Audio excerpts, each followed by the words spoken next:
Salam jumpa lagi dalam resensi buku. Buku ini sangat menarik karena tentang Quranomik ya, yang ditulis oleh M. Lutfi Hamidi. Ya, ini terinspirasi oleh surat Ar-Rahman. Fabi ayyi ala rabbikuma tukadziban. Tapi diterjemahkan ini, krisis mana lagi yang kau dustakan? Ya, fabi ayyi ala rabbikuma tukadziban. Nikmat Tuhan manakah yang kamu dustakan? Ya, ada 30 surat diulang-ulang, ya, surat Ar-Rahman.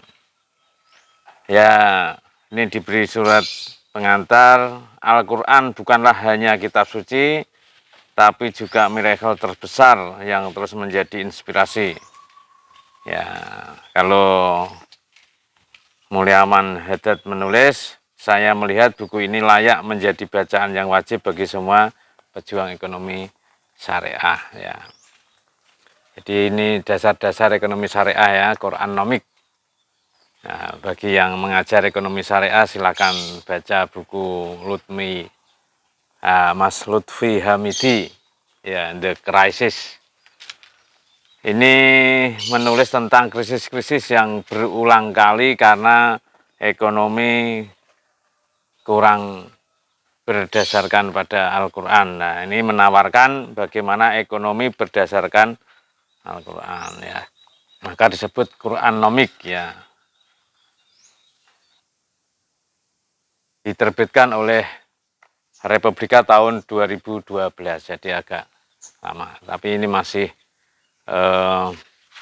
perlu kita kaji karena saat ini yang krisis itu adalah kelompok menengah ya. Kemarin ada keluhan bagaimana masyarakat ekonomi menengah yang surut perekonomiannya. Ini persaingan yang cukup ketat. Ya, dalam pengantar penulis saya kami bacakan, buku ini adalah bagian pertama dari rencana buku trilogi buku Quranomik ya.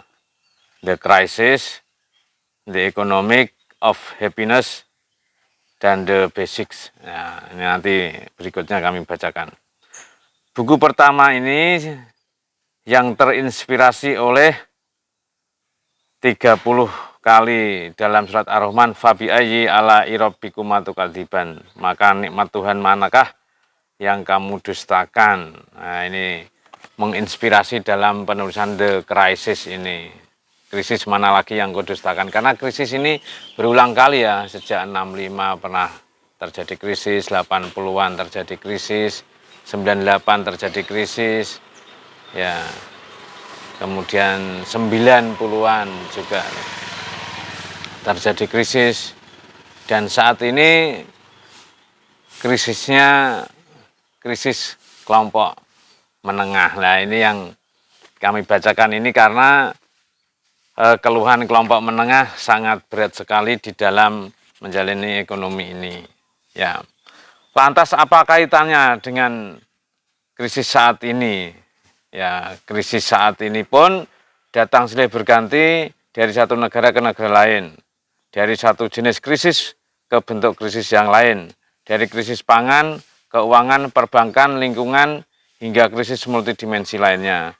Tentu dengan maksud agar manusia mempelajari dan mengambil hikmah dari krisis ke krisis tersebut. Nah, memang krisis ekonomi terulang-ulang ya, maka ada konjungtur ekonomi ya, krisis, kemudian krisis lagi, kemudian krisis lagi. Dan itu kalau terjadi depresi lebih bahaya lagi. Ya. Buku ini mencoba merekonstruksi apa saja yang menjadi penyebab krisis terus berulang. Bila krisis diibaratkan racun, maka buku ini mencoba menawarkan racunnya dan sekaligus mengobatinya dengan bahan-bahan yang dapat di dalam Al-Quran. Maka buku ini disebut Quranomik ya. Ya, sistem ekonomi yang ditawarkan oleh Al-Quran, maka disebut Quranomik, yakni semua bahan terkait masalah ekonomi yang dihimpun dari semua sumber Al-Quran dan sunnah Nabi.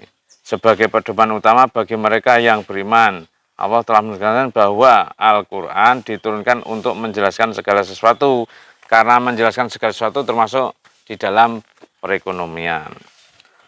Perhatian yang ditunjukkan dalam Al-Quran tentang suatu masalah ada kalanya sangat terperinci, ada kalanya perlu didalami dan memerlukan pengolahan dan penafsiran. Di sini diperlukan dengan sungguh-sungguh bertujuan untuk membuat sistem ekonomi yang berdasarkan Al-Quran, maka disebut Quranomik. Nah, ya memang harus ada yang membuat, menggali, menjabarkan apa-apa yang di dalam Al-Quran itu bersifat simbolik atau bersifat naratif atau bersifat detail, itu memang harus dijabarkan di dalam sistem perekonomian yang kita lakukan sehari-hari. Kalau sistem ekonomi itu kan segala sesuatu yang melekat pada diri kita, entah itu ekonom atau tidak ekonom, entah itu orang yang paham ekonomi atau tidak paham ekonomi, entah itu guru atau tidak, entah itu masyarakat awam atau masyarakat terpelajar, tetapi ekonomi itu selalu melekat pada dirinya, dan itu harus kita lakukan ya. Maka sangat penting sekali bagi kita untuk menjalani perekonomian secara benar, karena itu melekat pada kehidupan kita sehari-hari. Baik, dalam buku ini sangat tebal sekali, setebal 422 halaman. Kami bacakan ya daftar isinya yang sangat besar sekali, sehingga nanti yang membutuhkan bisa menghubungi Mas Lutfi Hamidi atau ya. Bagian pertama yaitu tentang depression ekonomik atau depresi ekonomi dari masa ke masa. Ini dijelaskan sampai terjadi ya bergelombang ya krisis dan seterusnya, sehingga terjadi resesi dari masa ke masa. Nah, kemudian bagian 2 yaitu tentang krisis global tahun 2008 ya, tentang penyebab krisis yang terjadi di Amerika yang sangat berat itu ya, itu juga stratifikasi masyarakat menengah yang kena dampaknya seperti saat ini tahun 2024 ini sangat berat sekali bagi kelompok masyarakat menengah. Kemudian penyebab krisis yang terus berulang itu apa? Faktor hutang ya, atau faktor suku bunga, atau faktor-faktor yang lain yang disebut derivatif. Kemudian bagian 4 mencari alternatif sistem ekonomi yang tepat ya. Bagaimana ekonomi Islam meretas jalan baru ya, ini sehingga menawarkan sebuah sistem ya, yang di sini ditulis dengan Quranomik ya. Kemudian bagaimana memangkas sumber bencana ekonomi, judi dan spekulasi. Nah, ini ditulis tahun 12 ya. Tapi sekarang judi online sangat merebak sekali, dan itu bisa sampai melibatkan menteri dan stafnya, dan ini belum usut. Nah, ini nanti sangat besar sekali dampaknya. Maka ya ekonomi yang bersifat judi itu ya memang merugikan ya, namanya gambling economic system atau sistem ekonomi yang bersifat perjudian atau spekulasi. Sepertinya investasi, tapi sebenarnya perjudian. Nah, sepertinya investasi, tapi sebenarnya dia bermain judi. Maka itulah yang disebut dengan basis ekonomi berbasis spekulasi. Ya, maka itu harus dipangkas,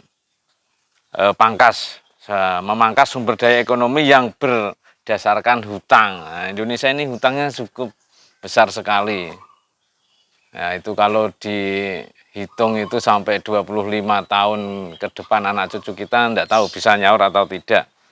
Gitu. Nah, inilah yang dibahas di dalam buku ini. Bagaimana ekonomi berbasis hutang itu kuat bertahan lama atau tidak. Negara-negara banyak yang kolab itu gara-gara tidak bisa nyaur hutang gitu ya. Nah, Maka di bagian akhirnya menawarkan ekonomi Islam dan ketahanan terhadap krisis. Ya. Bagaimana memperkuat institusi keuangan Islam di dalam menanggulangi krisis ekonomi yang berkelanjutan. Nah, krisis ekonomi berkelanjutan ini memang harus kita pangkas, berani atau tidak. Nah, itu adalah kita ya yang bisa bagaimana menawarkan ekonomi secara benar. Ya. Maka kami bacakan satu alinea di dalam Depression of Economics ya.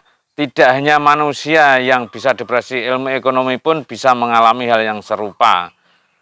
Sebagai bagian dari ilmu pengetahuan yang disusun dengan metodologi dan penalaran yang seksama.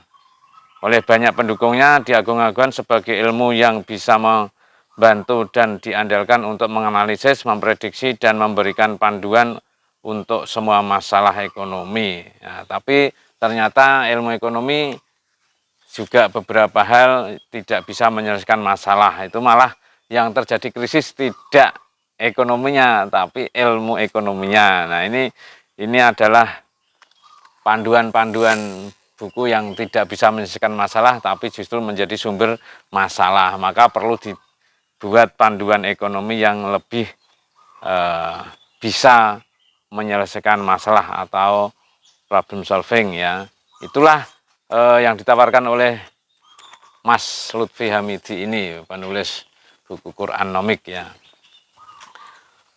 Oke, ini ada sebuah sejarah yang kami bacakan ya dengan judul Sungai Darah ini. Sungai Darah, kalaulah ada berapa banyak jiwa yang harus dikorbankan untuk memerahkan sungai hingga alirannya laksana darah. Ya, 10.000, 100.000 atau sejuta. Dalam sejarah Sungai Tigris yang mengalir dari Turki hingga Irak disebut-sebut pernah menjadi sungai darah sepanjang 1.850 km yang bertemu dengan Sungai Euphrates ya di Basra. Pernah menyimpan sejarah dalam kelam kejadian pasukan Mongol waktu itu tahun 1258 ya Hulagukan mengerahkan pasukan Tartar untuk menaklukkan dinasti Abbasiyah yang berpusat di Baghdad. Mereka bukan hanya menggulingkan Khalifah Mustasim, tapi juga memusnahkan peradaban, buku dan perpustakaan serta membuat rakor dalam membantai menyembelih 8.000 orang. Nah ini membuat rekor pembunuhan manusia sebanyak itu dan memerahkan Sungai Tigris. Nah itulah, dan tidak hanya manusianya ya, perpustakaannya dihancurkan. Itu kan sama saja menghilangkan referensi yang sekian ratus tahun, kemudian membangun peradaban dibantai hanya sekedar untuk kekuasaan belaka. Tapi yang namanya ilmu tidak pernah mati, tetap ada masyarakat yang membangkitkan perekonomian melalui ilmu pengetahuan. Demikian, Nasruminallah.